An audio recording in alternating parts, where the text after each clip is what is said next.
Hello my dear students, welcome back to our program. Good afternoon everybody. We are going to discuss the Hindu dated March 17. Of course, in the days to come, do not worry, I shall include questions of all other newspapers that we missed out. So let us start with March 17, the Hindu. Supply of vaccines abroad not at the expense of Indians, says the Indian government. Older IIMs lag behind newer ones in enforcing quota rule, says an RTI data. So we shall start. I am giving the first question to you.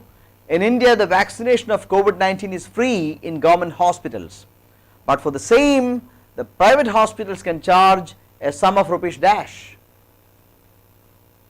How much amount can a private hospital charge for COVID vaccination? That is the question. In the government it is free. Let the answers come quickly.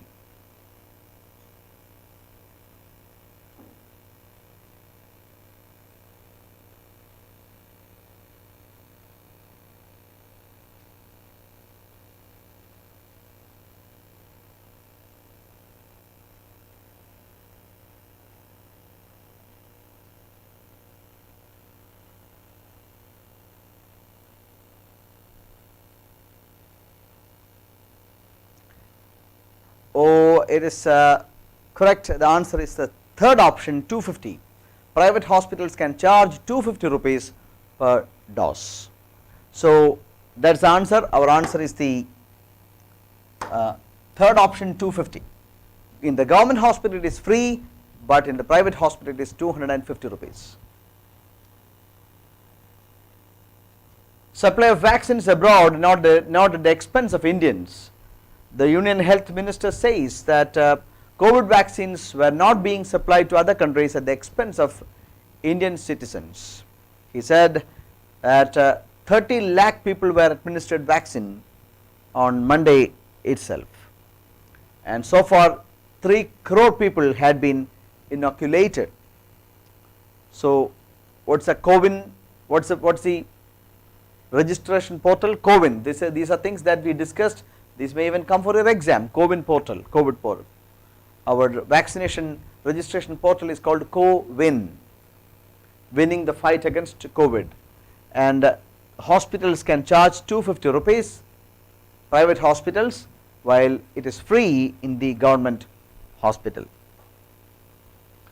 Older IIMs lag behind newer ones in enforcing quota rules. We know that reservation is there for jobs in faculty positions in all institutions in India, but when it comes to implementation of the quota rules, the older IIMs, the 5 ones, lag behind the newer ones. We know that there are 22 or 23 IIMs in India now.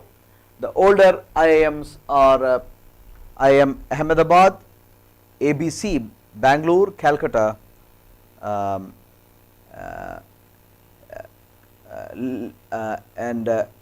Kozhikode. IIM ABC Calcutta and Kozhikode. 5 IIMs are there. So they all do reasonably well. The newer IIMs do reasonably well in implementing the quota rules. Nagpur, Calcutta, Lucknow, IIM ABCL and K, these were the older IIMs. Ahmedabad, Bangalore, Calcutta, Lucknow and Kozhikode, they are the older IIMs, but the newer IIMs do much better when it comes to implementation of quota, or other IIMs lag behind. This is the latest revelation through an RTI note. Bridging the gap, the Hindu has come out with an editorial on that. A severe deficit in the number of OBC, SC, ST candidates recruited as faculty in central institutes of higher education has been revealed by the Union Minister of Education Minister in Parliament, drawing attention once again to the pallid state of reservation in some of India's elite institutions. Some of the striking data show that 62% unfilled vacancies for SC in IIMs and 90% for OBCs and in IASC, while vacant positions are on average about 38 to 52%.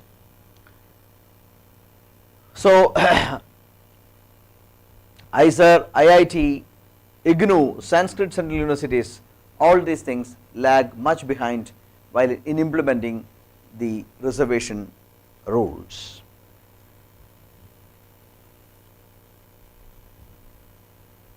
In the case of IITs, an official committee suggested that the way out would be to exempt these institutions from reservation as provided under the Central Educational Institutions Reservation Teachers Cadre 2019, or to de-reserve lower faculty positions after a year if suitable candidates from the beneficiary communities are not found.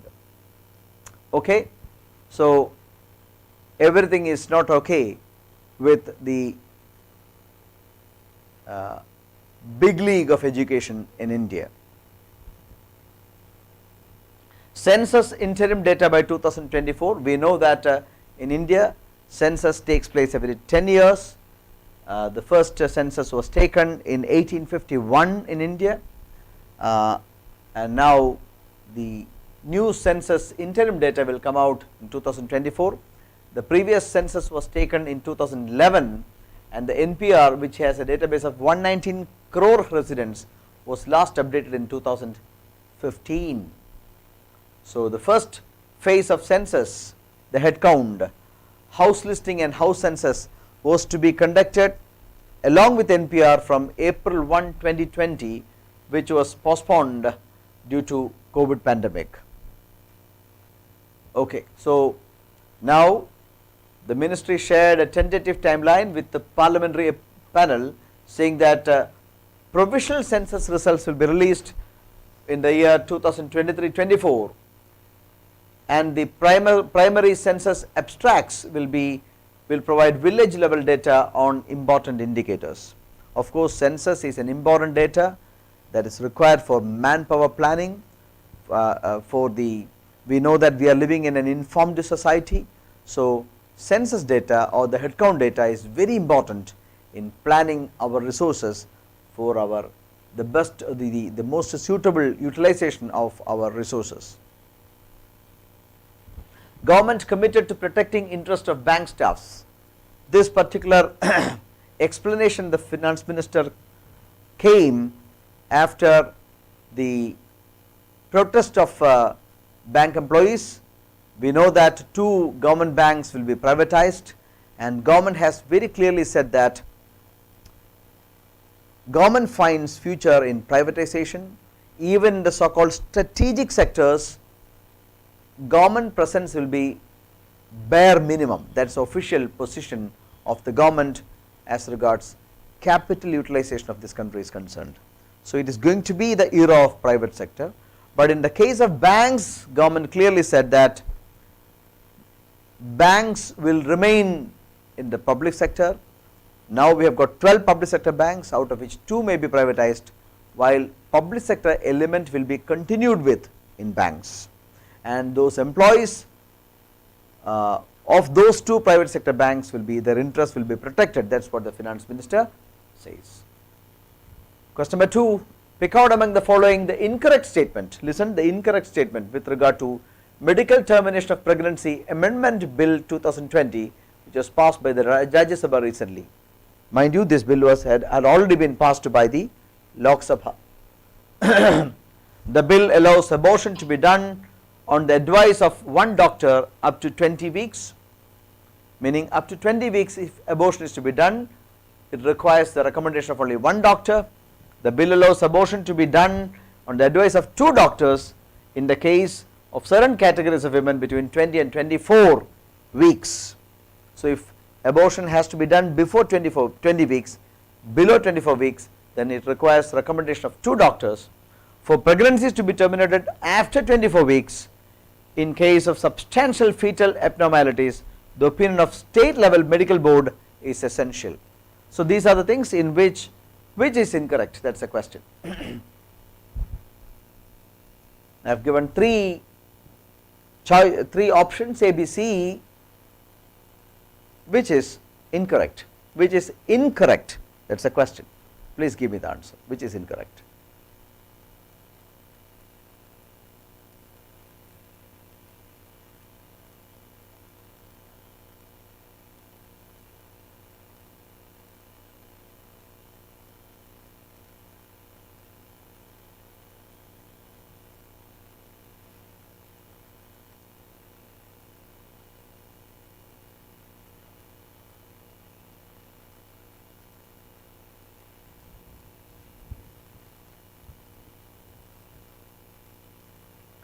Yes, none is incorrect, which is correct, none is incorrect, all the three are correct. Very good. So, I am proceeding. Rajya Sabha passes MTP bill, please read, this is the question that we just referred to. Question number 3, the Union Cabinet has cleared a bill to set up a development financial institution. For what? Is it for environmental protection, upliftment of women entrepreneurs, startup firms, innovative business ideas, or infrastructure and development? We know that we have got a few development banks. NABARD is a development bank, SIDBI is a development bank, National Housing Bank, NHB is a development bank, Exim Bank is a development bank, IDBI and ICICI were development banks, but they were converted to, they had been development banks, they were converted into commercial banks. So, now IDBI and ICICI are no longer development banks, they are only commercial banks. Now, the government proposes for a new development bank, be very correct answer, infrastructure and development. It is for infrastructure and development that government proposes to come out with a development bank. It says that there are nearly 6,000 projects that require development financial assistance in India. So, the new proposed development bank for infrastructure and development, which was cleared by the Union Cabinet yesterday, will create some kind of a boost to the sector. So, infrastructure projects require long term finance, banks are generally reluctant to provide long term finance. So, we require a development financial institution, that is what the government thinks, that is why the government has proposed to come out with a new development bank in the field of infrastructure and development. Fourth question, how much amount has been earmarked in the union budget as an initial corpus for setting up the development finance institution for infrastructure and development?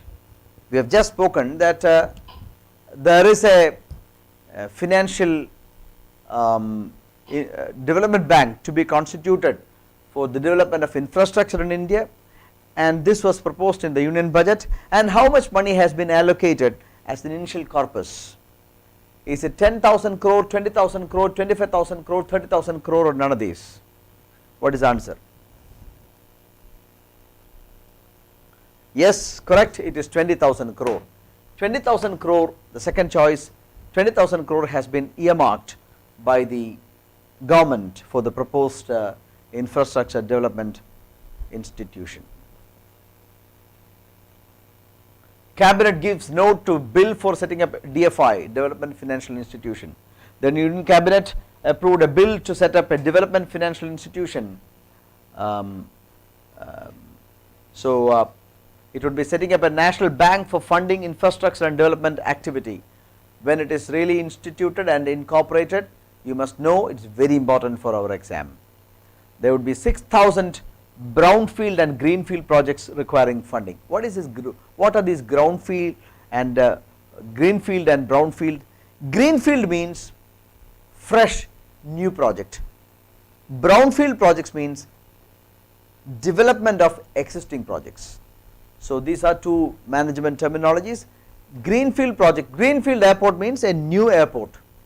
Brownfield airport means existing airport is renovated. Okay. So 20,000 crore is earmarked in the budget 2021-22 for the establishment of the new development finance institution.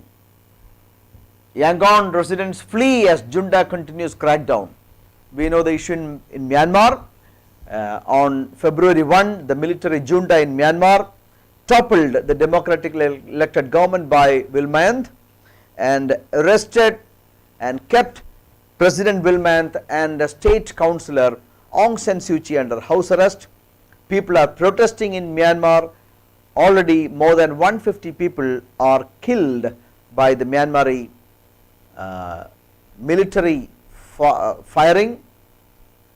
People are panic stricken and they are moving. Already more than 300 Myanmari citizens have crossed over to India, and India's 4 states share common border with Myanmar.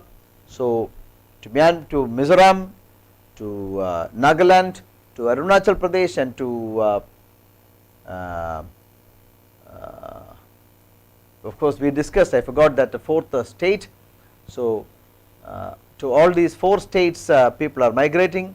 So now to Mizoram alone 300 people have crossed over to and sought asylum. So another humanitarian crisis is developing in Myanmar. Unless the international community finds a solution to the Myanmar issue and brings back democracy to Myanmar, the humanitarian crisis will aggravate.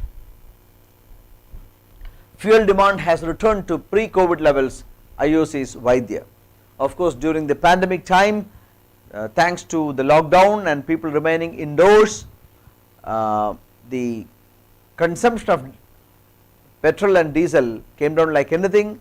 So demand came down. Now IOC says that it has gone back to the pre-COVID levels. Exports rise 17.3% to 14 billion in the first 2 weeks of March. So economy is showing greater brightness. The exports are growing.